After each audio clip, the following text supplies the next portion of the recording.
Today's video from Sharp XE-A203, we're going to show you how to load the memory protection batteries on the XEA203, 206 and 20S registers.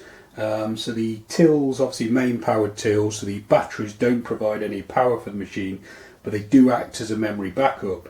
So they'll store your programming information and also your sales data.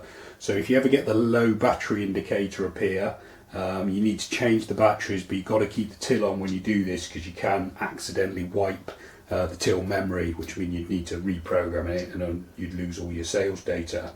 You need 3 of the alkaline batteries, LR6, commonly called AA in the UK.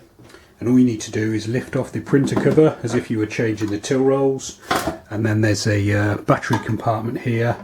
You push this little lever forward and it'll enable you to lift off the battery cover, and then you just pop the batteries in as you normally would, making sure to follow the positive and negative signs.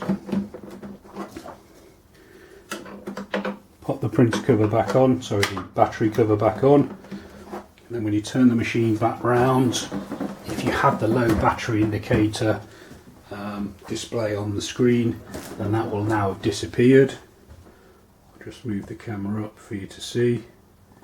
So the machine's working with no message on there about the battery, and as long as you haven't turned the machine off at any point, then it's retained your programming and sales data. And then the final thing you need to do is to replace the battery, the printer cover.